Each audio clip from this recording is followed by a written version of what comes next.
रात कली एक ख्वाब में आई और गले का हाथ। एक हैंडसम स्टाइलिश एक्टर ने कैसे बर्बाद की कई लड़कियों की जिंदगी। चेहरे से खूबसूरत रोमांटिक आंखें और हट्टा कट्टा बदन, एक ऐसा अभिनेता जिसके चेहरे से रोमांस झलकता था।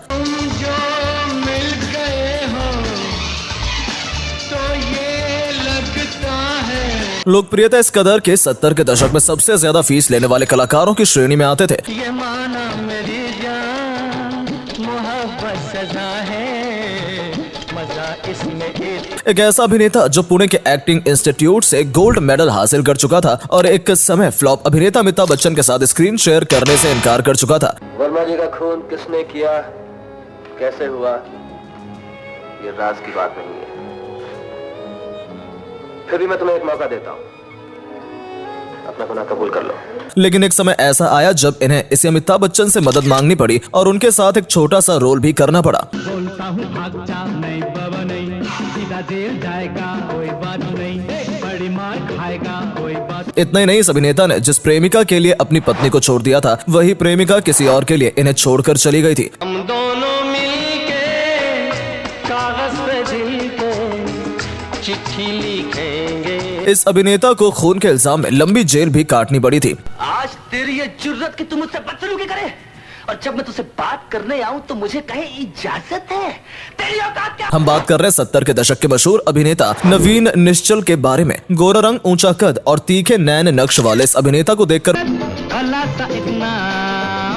धड़कन है मेरे दिल की। नवीन निश्चल एक्टर बनने से पहले फेमस मॉडल भी रह चुके थे, लेकिन कहा जाता है कि अपनी जिंदगी को बर्बाद करने वाले नवीन खुद ही थे। नवीन का जन्म एक बंगाली परिवार में 18 मार्च 1946 को हुआ था। नवीन बहुत ही स्टाइलिश नजर आते थे, इसीलिए उन्होंने पहले मॉडलिंग करना शुरू की, उसके बाद एक्टिंग में भी हाथ आजमाया। मिस्टर इंडिया के फाइनल राउंड के लिए जब मुंबई पहुंचे तो डायरेक्टर मोहन सैगल ने मुलाकात भी उनसे की और उनकी सलाह पर पुणे इंस्टीट्यूट में एडमिशन ले लिया और वहां से गोल्ड मेडल जीतकर नवीन फिर से मोहन सैगल के पास पहुंचे और मोहन जी ने उन्हें वादे के मुताबिक अपनी फिल्म सावन भादो में कास्ट कर लिया। इसमें उनके अपोजिट रेखा थी और उनकी भी ये पहली फिल्म थी। फिल्म निर्माताओं की लाइन लग गई। अगले साल उनकी 5 फिल्में दूल्हा मिल गया, नादान, संसार, गंगा तेरा पानी, अमृत और परवाना शामिल थी। भली भली सी एक सूरत, भला सा एक नाम, धड़कन है मेरे दिल की। परवाना वही फिल्म थी जिसमें अमिताभ बच्चन नवीन के मुकाबले एक छोटी सी नेगेटिव भूमिका निभाते नजर आए थे। ओ जमीला चमक छल्लो, जमीला रुख से पर्दा हटा दे। कहा जाता है कि नवीन के ऊपर अपार सफलता का कुछ इस तरह से घमंड चढ़ गया था कि उन्होंने फोटो सेशन के दौरान अमिताभ बच्चन के साथ फोटो खिंचवाने से मना कर दिया था। 1973 में एक के बाद एक 6 फिल्में रिलीज हुई, जिसमें से एक थी फिल्म धुंध, जिसे अब तक की फिल्म इंडस्ट्री की बेस्ट सस्पेंस थ्रिलर फिल्म माना जाता है। मैं कातिल को पहचानता हूँ और कातिल इस वक्त अदालत में मौजूद है। उनकी एक और फिल्म हंसते जख्म के गीत, जो आज भी लोगों की जुबान पर रहते हैं। इस फिल्म में नवीन निश्चल के अपोजिट काम किया था प्रिया राजवंश ने, जो नवीन की लिव इन पार्टनर भी थी।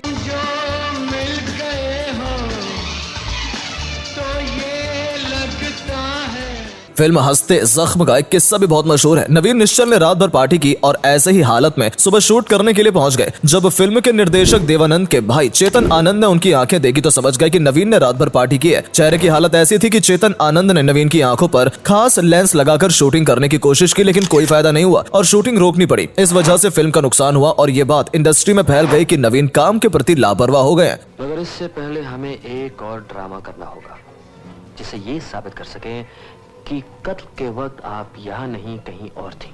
मशहूर गीतकार और लेखक गुलजार साहब ने बतौर निर्देशक जब अपनी पहली फिल्म मेरे अपने की तैयारी शुरू की थी तो उनकी पहली पसंद नवीन निश्चल ही थे। फिल्म मेरे अपने में जो किरदार विनोद खन्ना ने निभाया है वो पहले नवीन निश्चल को ही दिया जाना था। इसी तरह से मनोज कुमार की सुपरहिट फिल्म रोटी कपड़ा और मकान और फिल्म दीवार में जो किरदार शशि कपूर ने निभाए हैं वो भी नवीन निश्चल को ही मिलने वाले थे। इन दोनों ही फिल्म में अमिताभ बच्चन थे, जिन्हें अहंकार में डूबे नवीन निश्चल ने एक फ्लॉप कलाकार के तौर पर देखा था, इसीलिए उन्होंने अमिताभ के साथ काम करने को मना कर दिया। लेकिन जब ये फिल्में रिलीज हुई तो सुपर डुपर हिट साबित हुई, जिसका नवीन को बाद में बहुत पछतावा भी हुआ। नवीन निश्चल ने जितनी रफ्तार से सफलता हासिल की थी उतनी ही रफ्तार से शोहरत उनके हाथ से निकलती जा रही थी और वजह थी साथी कलाकारों की इज्जत न करना, शूटिंग के वक्त तरह तरह के नखरे करना, गलत आदतें, नशा और निर्माता निर्देशकों की सलाह को तवज्जो न देना। ऐसा भी कहा जाता है कि मौका मिलने पर नवीन निश्चल समय समय पर पत्रकारों को भी बेइज्जत कर दिया करते थे, जिस वजह से पत्रकार धीरे धीरे उनकी खबरों को छापना भी बंद करते जा रहे थे। और एक दिन वो भी आया जब मुंबई की मेट्रो में थिएटर में एक फिल्म के प्रीमियर पर जब नवीन निश्चल पहुंचे तो मीडिया वाले उनकी ओर दौड़ पड़े, लेकिन जैसे ही फोटोग्राफरों को पता चला कि वो नवीन निश्चल हैं, उन्होंने अपने कैमरे नीचे कर लिए। अपने व्यवहार की वजह से नवीन निश्चल अपनी इज्जत खोते जा रहे थे और यही वजह थी कि उन्हें काम भी मिलना कम होता जा रहा था। सफलता उनके सर कुछ इस तरह से चढ़ चुकी थी कि वो सभी को छोटा समझने लगे थे। अगर बात उनकी निजी जिंदगी की जाए तो कहा जाता है कि उनकी जिंदगी में कई औरतों का आना जाना लगा रहा था और नवीन कपड़ों की तरह लड़कियां बदला करते थे। फिल्मों में दाखिल होने से पहले ही नवीन निश्चल ने देवानंद की भाजी नीलू कपूर से शादी कर ली थी, जो निर्माता निर्देशक शेखर कपूर की बहन थी, और उनसे नवीन को 2 बेटियां भी हुई जिनके नाम नताशा और नौमिता रखे गए थे। कहते हैं कि इसी वजह से उनका देवानंद के परिवार से करीब रिश्ता भी बन गया था और इसी वजह से चेतन आनंद ने उन्हें हंसते जख्म में प्रिया राजवंश के साथ पर्दे पर उतारा था, लेकिन जल्द ही सब कुछ बदलने लगा था। नवीन की गहरी दोस्ती उस दौर की एक हीरोइन पद्मिनी कपिला से हो गई थी। बात इतनी आगे बढ़ गई कि 1976 में नवीन और नीलू का तलाक हो गया, लेकिन इसी बीच पद्मिनी कपिला ने दूसरी शादीशुदा मर्द को अपने खास दोस्त बना लिया, जो कि उस समय के जाने माने निर्माता प्रकाश मेहरा थे। इस तरह नवीन निश्चल ने जिस औरत के लिए अपनी पत्नी को छोड़ा था, वही औरत किसी और के लिए नवीन को छोड़कर चली गई।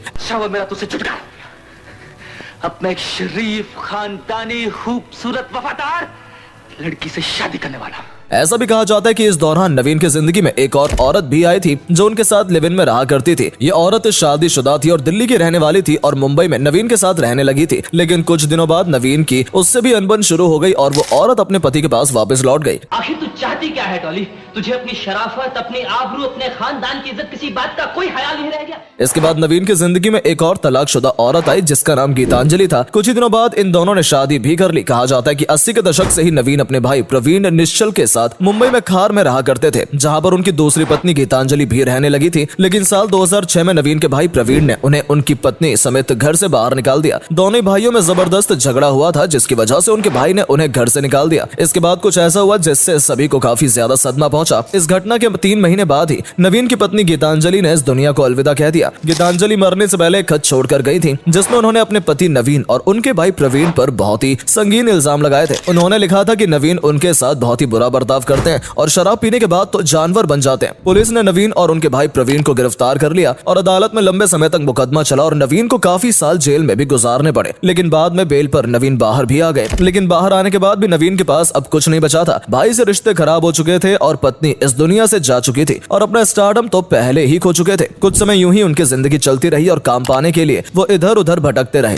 बाद के सालों में नवीन ने टीवी इंडस्ट्री पर काम करना शुरू कर दिया था और दूरदर्शन पर प्रसारित कई सीरियल रिश्ते नाते, देख भाई देख, आहट, दाल में काला, फरमान, चूड़ियां, आशीर्वाद आदि में नजर आए। ओ शबनम, वाह, अब तो मजा ही आ जाएगा।